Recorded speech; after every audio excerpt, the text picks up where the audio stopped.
रूपी महाभारत चल रही है, जिसमें एक तरफ गोडसेवादी गद्दारों की भाजपा की कलयुगी कौरवों की सेना है, जिसमें धृतराष्ट्र, शकुनी, दुर्योधन और दुशासन है, जो लोकतंत्र रूपी द्रौपदी का चिरहरण करने के लिए आतुर बैठे हैं, जो नोट तंत्र से वोट तंत्र को खरीदने पर उतार हुए। तो दूसरी तरफ कांग्रेस की कर्मठ गांधीवादी पांडव सेना है, जिसमें युधिष्ठिर, अर्जुन, भीम, नकुल, सहदेव जैसे महारथी है और जिनके लिए आज बमोरी की जनता श्री कृष्ण भगवान के रूप में तैयार है।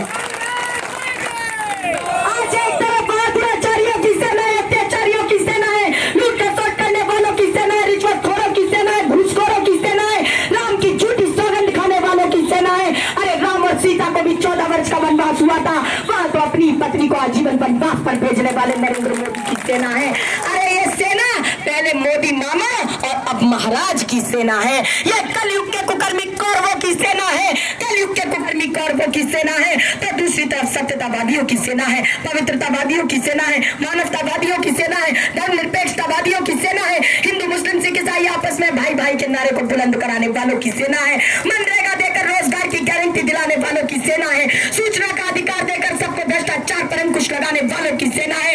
अरे मध्य प्रदेश में पेंशन को 300 से बढ़ाकर 600 रुपए करने वालों की सेना है, कन्यादान राशि को 21,000 से बढ़ाकर 51,000 रुपए करने वालों की सेना है। अरे किसानों के बिजली के बिलों को आधा करने वालों की सेना है। ये सेना किसानों का कर्जा माफ करने वाले कर्मयोद्धा कमलनाथ जी की सेना है।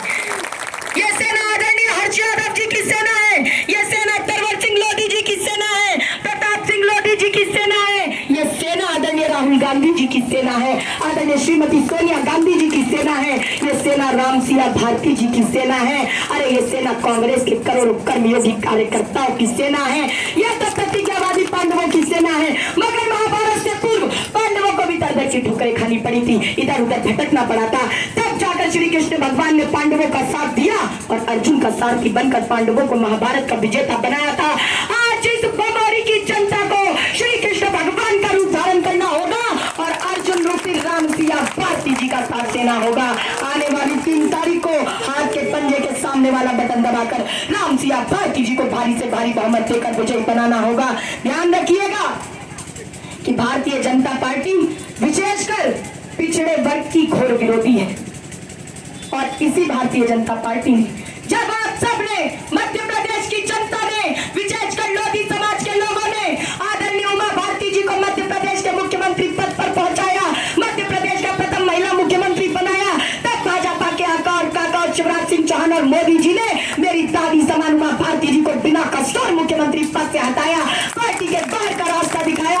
अरे जैसे किसी शातिर अपराधी को तड़ी पार कर दिया जाता है, जिला बदल कर दिया जाता है, जैसे अभी न्यायालय ने गुजरात में हमारे देश के गृह मंत्री अमित शाह जी को तड़ी पार कर दिया था, वैसे ही मध्य प्रदेश में शिवराज सिंह चौहान ने मेरी दादी समान उमा भारती जी को मध्य प्रदेश की राजनीति से तड़ी पार कर दिया।